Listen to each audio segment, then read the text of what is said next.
É disso que se trata. Com Carlos Andreasa. Agora são 5h17.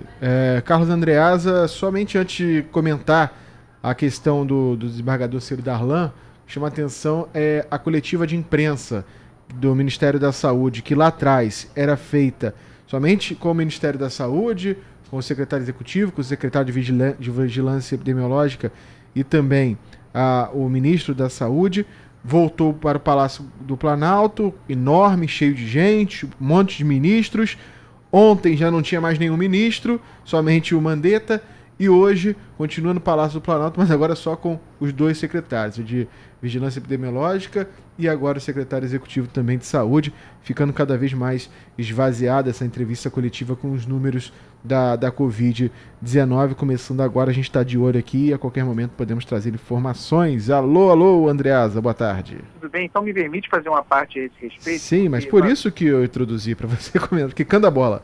Muito bem, porque vazou agora há pouco um furo da CNN Brasil, uma conversa telefônica entre o ex-ministro Osmar Terra, deputado federal, que pleiteia a vaga do Mandetta, é médico, né, e é entre aqueles que trabalha contra o isolamento social, acha que tem que haver tal isolamento vertical, entre ele, Osmar Terra, e o ministro da Cidadania, o Onyx Lorenzoni, do DEM, mesmo partido do ministro Mandetta, também do DEM. Nessa conversa, eles abertamente conspiram contra o ministro. É uma conversa inacreditável, né? É uma conversa privada.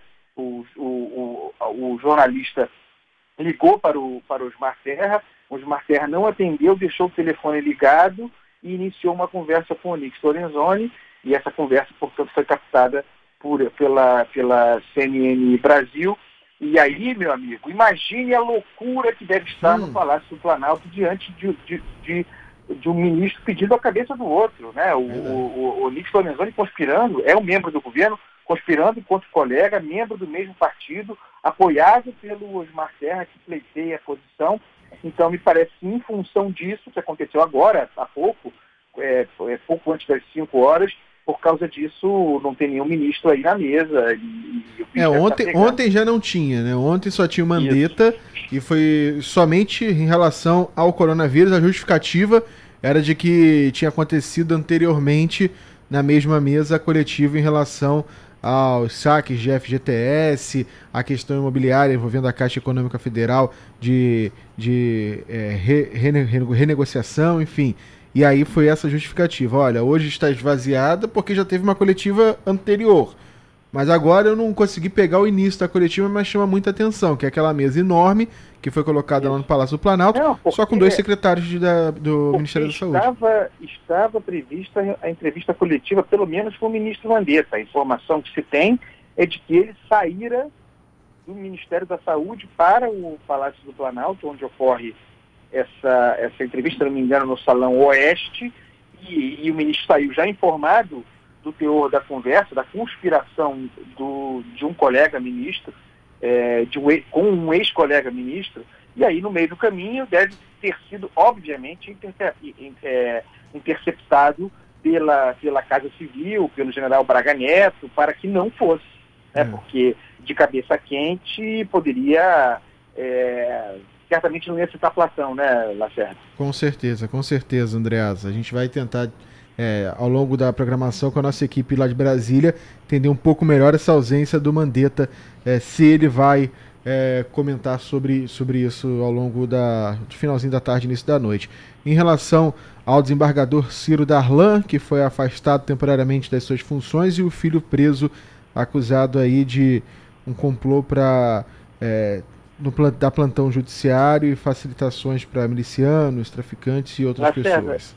É uma questão delicada, né? Se trata de um desembargador afastado. Certamente a Polícia Federal não move uma operação como essa, imagino, sem ter substância, né? Sem ter elementos que corroborem a movimentação. Há muito tempo, e não precisa se fulanizar, não precisa falar do Ciro Darlan, mas em relação ao Ciro Darlan também, há muito tempo se fala sobre a a existência de esquemas de vendas de sentenças em plantão judicial. Não é a primeira vez que o desembargador é citado, com alguma frequência isso acontece, apareceu, salvo engano, em delações também.